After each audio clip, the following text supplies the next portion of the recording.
nama Bapa dan Putra dan Roh Kudus. Amin. Ya Allah Bapa kami bersyukur kepadamu karena Engkau selalu ada beserta kami. Engkau hadir dalam setiap firman yang kami baca dan renungkan.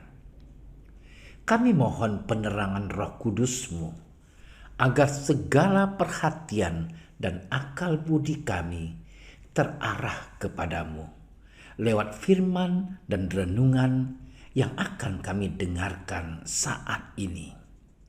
Semoga dengan mendengarkan dan merenungkan sabdamu, kami memperoleh kekuatan untuk menghadapi hidup kami sehari-hari.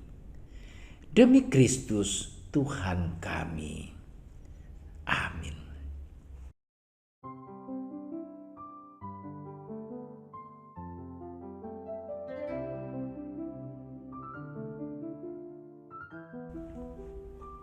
Pada suatu hari Sabat, Yesus masuk ke rumah ibadat, lalu mengajar. Di situ ada seorang yang mati tangan kanannya. Ahli-ahli Taurat dan orang-orang Farisi mengamat-amati Yesus kalau-kalau ia menyembuhkan orang pada hari Sabat, supaya mereka mendapat alasan untuk mempersalahkan dia. Tetapi ia mengetahui pikiran mereka, lalu berkata kepada orang yang mati tangannya itu, "Bangunlah dan berdirilah di tengah." Maka bangunlah orang itu dan berdiri. Lalu Yesus berkata kepada mereka, "Aku bertanya kepada kamu, manakah yang diperbolehkan pada hari Sabat, berbuat baik atau berbuat jahat, menyelamatkan nyawa orang atau membinasakannya?" Sesudah itu ia memandang keliling kepada mereka semua, lalu berkata kepada orang sakit itu, "Ulurkanlah tanganmu." Orang itu berbuat demikian, dan sembuhlah tangannya. Maka meluaplah amarah mereka, lalu mereka berunding apakah yang akan mereka lakukan terhadap Yesus. Demikianlah sabda Tuhan.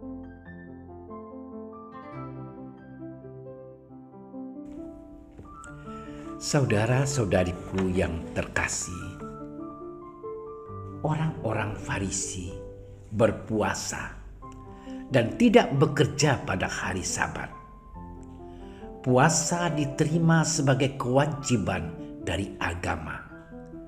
Bahkan agama dipahami identik dengan hukum Taurat.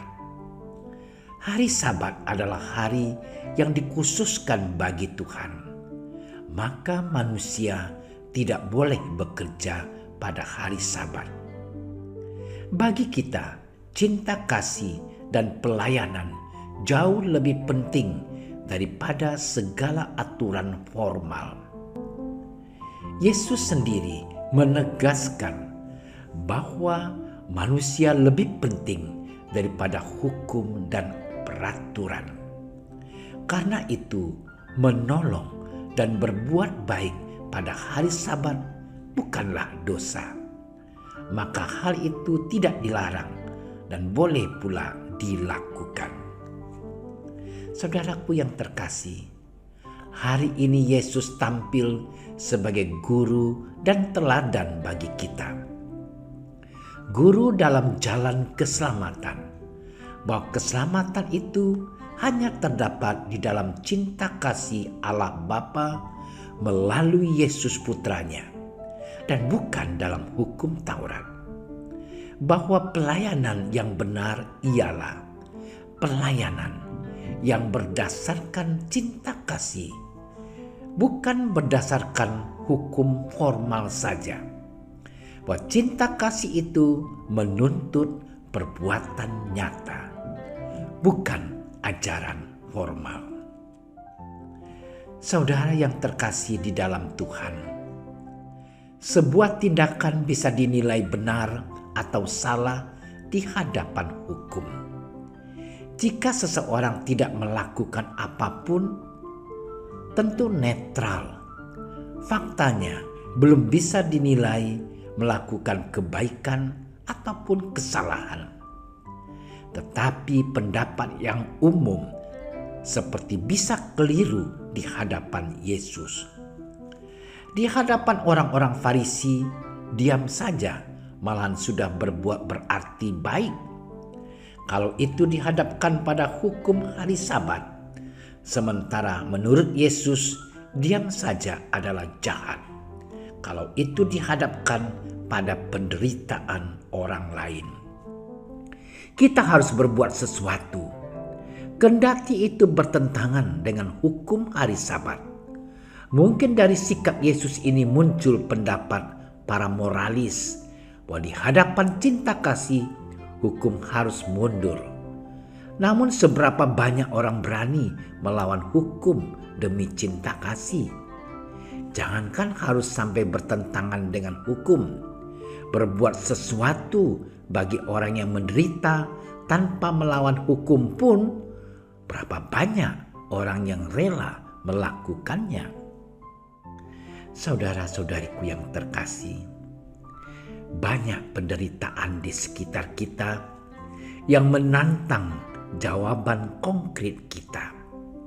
Sebut saja korban bencana alam dan korban berbagai ketidakadilan. Bencana alam dan berbagai ketidakadilan di negeri kita telah menyebabkan banyak orang kehilangan tempat tinggal dan harta benda. Bahkan orang tua, anak, dan sanak keluarga, mereka tinggal dalam pengungsian, serba menderita dan miskin papa. Saudara-saudariku yang terkasih, masihkah kita diam saja? Atau kalau itu dianggap terlalu jauh, hampir pasti penderitaan mudah ditemukan di sekitar kita. Kalau kita peka dan mau membuka mata, masihkah kita diam saja? Firman Tuhan buat kita hari ini mengingatkan kita bahwa tidak memberikan reaksi positif atas penderitaan orang lain itu bisa masuk kategori dosa karena diam. Selamat bermenung.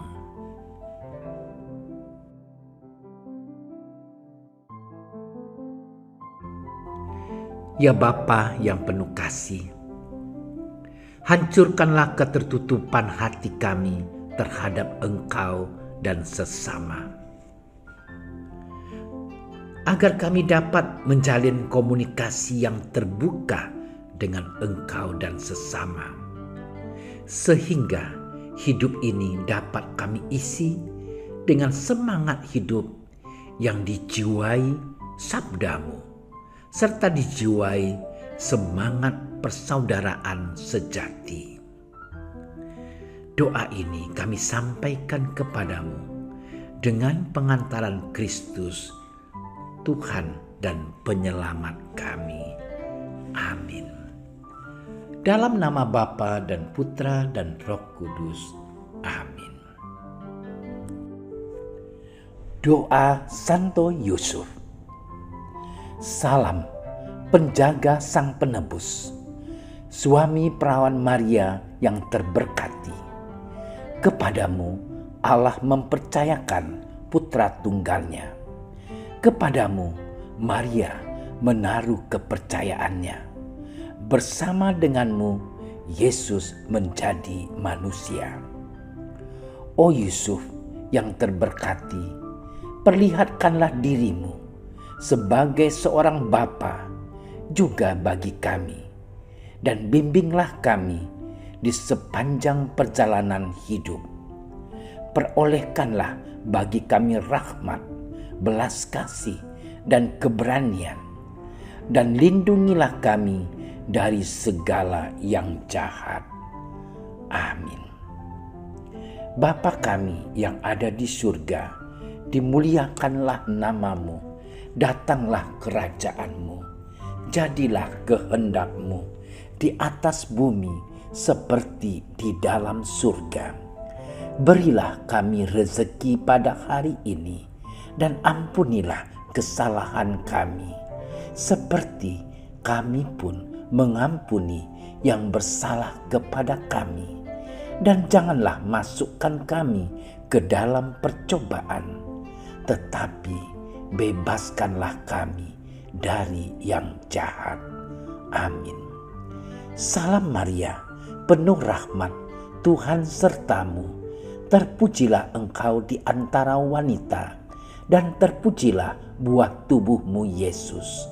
Santa Maria, Bunda Allah, doakanlah kami yang berdosa ini, sekarang dan waktu kami mati.